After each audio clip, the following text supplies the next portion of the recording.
Paolo Banchero is about to become a super megastar. Whatever you want to call it, the dude is about to have a breakout year. Coming off of a season where he averaged 22.6 points per game, 7 rebounds, 5.4 assists as a 6'10 power forward, and a steal per game in 35 minutes, while getting his fair share of baptisms.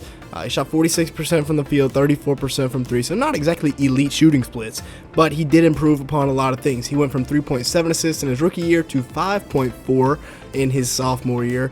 The Magic add guys like Tristan Silva and Caldwell-Pope, both 40% shooters from beyond the arc, to help the spacing around Paolo, to help him operate in the paint.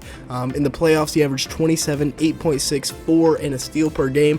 That's part of the reason I think he's one of the next megastars in this league. 46% shooting from the field, 40% from 3 on about 5 attempts. He also had a massive Game 7, which we're actually about to look at and break down, against Cleveland, where, of course, the Magic did end up losing.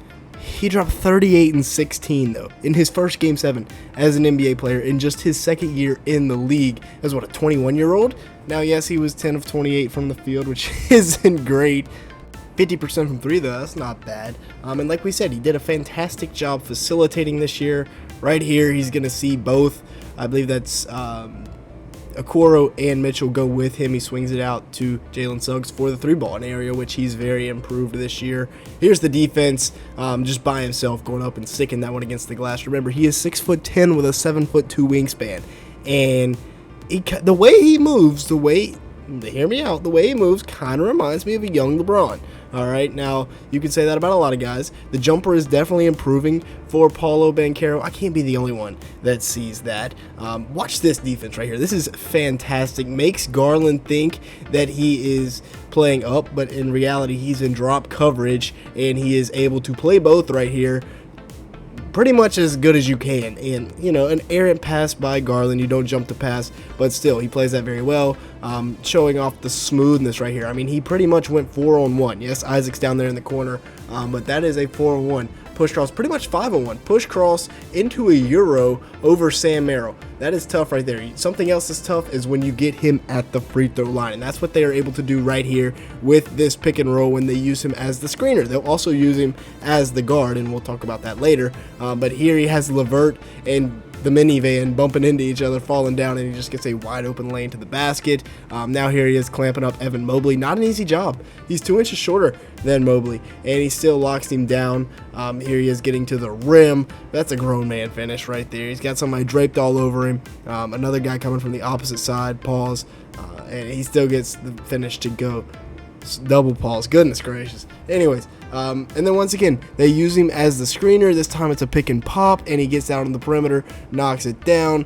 I think Okoro thinks that Paulo is going to be, or LeVert thinks that Paulo is going to be rolling. Instead, he pops in reality, and he gets it to go. Once again, when they get him the ball at the free throw line, it is deadly. All right, that is his spot because he can do so many things. He can step back, he can rip and go, he can shoot a little floater, he can pop out to the 3-point line, or he can just do that, go finish over everybody and tear the rim down.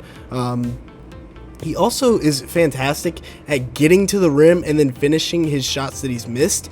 Remember, he's 250 pounds for a reason. Okay, he is a bowling ball coming down there. And then let's look at this game against the Sacramento Kings, where he had 43 points, 5 boards, 4 assists on 13 of 25 shooting from the field, and he went 6 for 9 from downtown. Very, very good numbers. Harris is going to find him right here. Like we said, we've been talking about it. He has a much improved 3-point jumper. The form looks better. The mechanics look better. It's still a little bit behind his head, if that makes sense. I'd like for it to be a 90-degree angle there at his elbow, but hey, if it works, if it ain't broke, don't fix it. Here he is. Trey Lyles just gets simply too far down to be able to contest. Little bit of hezzy pull right there. I like that a lot. Same thing right here. Harrison Barnes just not showed enough respect. If the jumper is feeling good, he's going to knock it down. Does a great job of waiting for Malik Monk to clear out with Caleb Houston, and then he knocks it down. Nice little jumper right there. Then he's going to step it back here. Sabonis, that's way too much space, to be honest. Sabonis, you got to cover that a little bit better. Then he gets the pick and roll here. Little Euro. Gets to that right hand for the finish. Look at all that. I mean, it's an empty side ball screen, which is something they should do a lot with Paolo just to get him the ball in space, and hey, it works out. I mean, he gets right to the rim. And then here he sees the double team coming from Kevin Huerter, finds Wendell Carter Jr., who pops out to the three-point line and knocks it down. Davion Mitchell, if he does throw this ball to Anthony Black, I feel like that could have been intercepted going the other way for Davion Mitchell. Instead, Wendell Carter knocks down the three ball. And then once again, speaking of knocking down three balls, there's Paolo once again. He's pretty good at knocking down that three ball now. 40% from three in the playoffs. It's not bad. Once again, he's 250 pounds when he comes downhill, so it's tough to stop. Like right here, he's also very quick. And then this is something I like that the Magic do, the inverted ball screen, with Wendell setting the pick and Paolo acting as the ball handler, and it's really tough for Sabonis to switch out onto the three-point line and then cover that. And this was clutch. I mean, he pulled that out with 17 seconds left and then shows it to the crowd. Yeah, that's three of them. Put them on the board. And then in overtime, another three ball right here. And then once again, this time with Chuma Okeke getting into that pick and roll, he's going to hit the nice little step back there, the inverted pick and roll. And again, it's tough for a guy like Trey Lyles to switch out onto the perimeter and guard Paolo. That is a way that they can really hunt mismatches for him, and I love what Jamal Mosley and the staff are doing there. And then just right here, that's a grown man, okay? I don't want to, be too much of a professional rider, but that's a pretty strong finish right there. Get it to go. If you've made it this far into the video, make sure to hit that like button. Leave me a comment down below and hit that subscribe button because obviously you're liking something. We're looking for about 200 likes on today's video.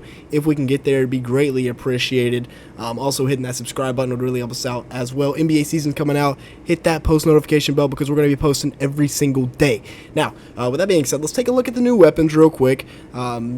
In Kentavious Caldwell-Pope and Tristan da Silva. Da Silva was the number 16 overall pick.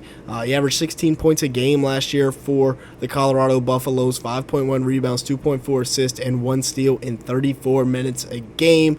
And the most impressive part about him is he shot 49% from the field, 40% from three on 5 attempts last year at Colorado. As a college kid, not easy to do. Here they're going to set a little flare screen for him, and he's going to knock it down.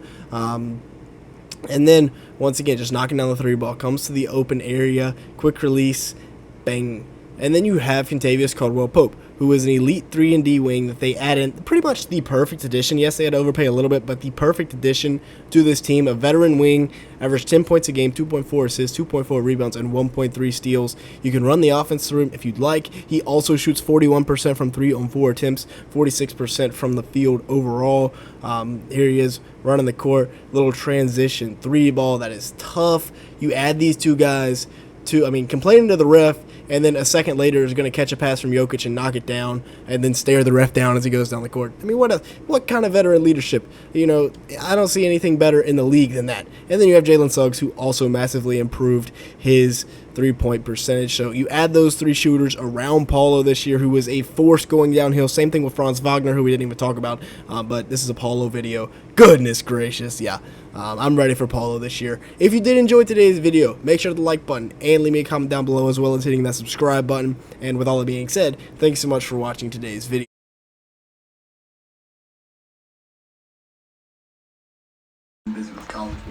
Subscribe to Backyard Buckets right now!